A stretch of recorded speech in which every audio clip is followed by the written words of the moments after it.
तो ढिला पडला. पाकिस्तानचे जे असणारे नाकेबंदी करण्यात आली होती, त्याच्या असणाऱ्या आर्थिक नाड्या आवळण्यात आल्या होत्या, त्या लूज करण्यात आल्या.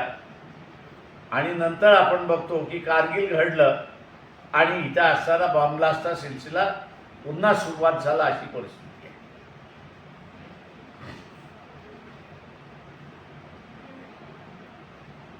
आत्ता सुद्धा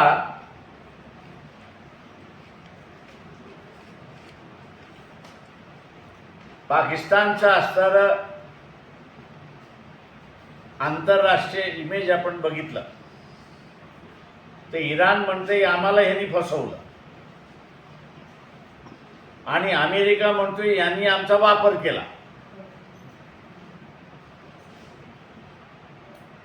अशा कचाट्यामध्ये पाकिस्तान सापडलेला आहे. त्याच्याच बरोबर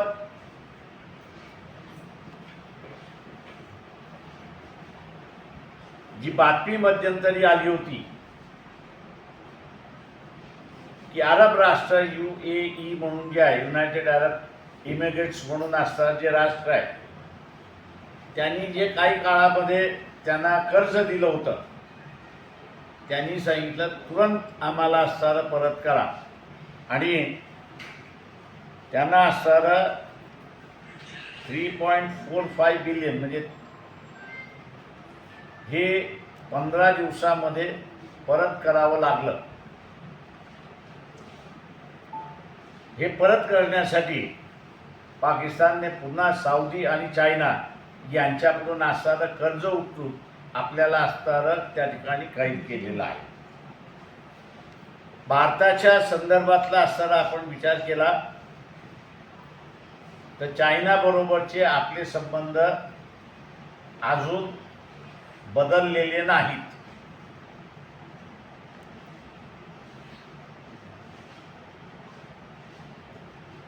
आणि दुसऱ्या बाजूला आपण बघत असाल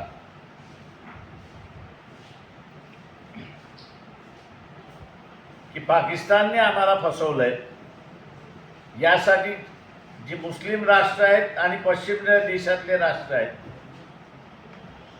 ते पुन्हा पाकिस्तानला कैचीत पकडण्याच्या मार्गामध्ये आहेत.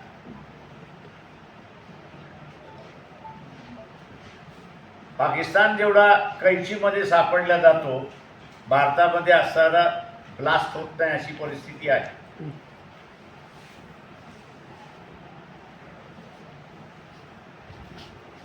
चार मुद्द्यांवरती चर्चा झाली अशी आमच्या पक्षाची माहिती आहे. राम माधव ISIच्या प्रमुखांना भेटले, रिटायर्ड ISIचे होते पतौडी म्हणून त्यांना असताना भेटले, इतर अधिकारी होते त्यांना असताना भेटले. चार मुद्द्यांवरती त्यांची असणारी चर्चा झाली.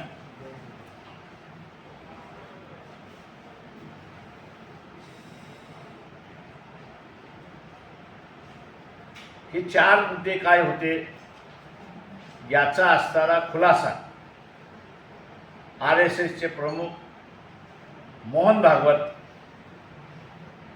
यांनी केला पाहिजे. आणि दुसरं, या देशातली मन की बात सांगणारे पंतप्रधान यांनी RSSला आणि राम माधव यांना ISIचे प्रमुख, त्यांचे इंटेलिजन्सचे चीफ, फॉरेन अफेअर्सचे माणसं यांच्याबरोबर बोलणी करण्याचा अधिकार दिला होता का?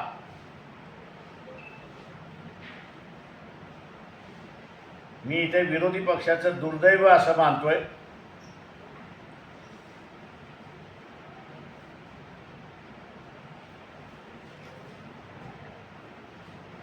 की विरोधी पक्षाचे नेते यांनी भारताच्या सुरक्षितेच्या संदर्भातले प्रश्न आणि राम माधवच्या भेटीच्या संदर्भातले प्रश्न उपस्थित केले पाहिजे होते.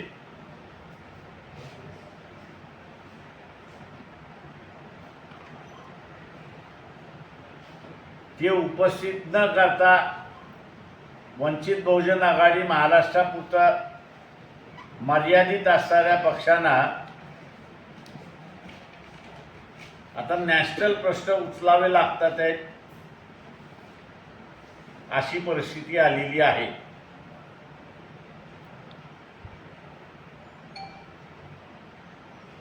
जनतेला माझं असणारं आव्हान आहे की देवळं असतील, गुरुद्वारा असेल, मस्जिद असेल, बुद्धविहार असतील, हे मनशांती देऊ शकते, पण देशाची सुरक्षितता देऊ शकत नाही.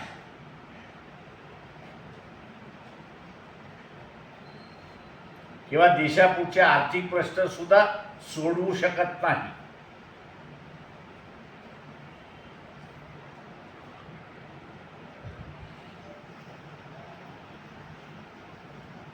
किंवा भारतीय जनतेने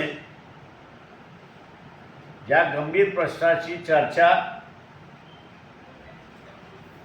स्वतःच्या मित्रांबरोबर, जे काही राजकीय लोकांना ओळखतात त्यांच्याबरोबर,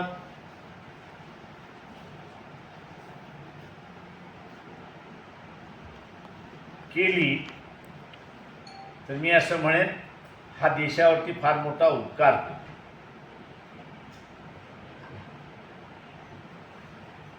आणि जे काही भरकट चाललेलं राजकारण आहे, दिशाहीन चाललेलं जे राजकारण आहे, त्याला कुठेतरी आळा घालता येईल.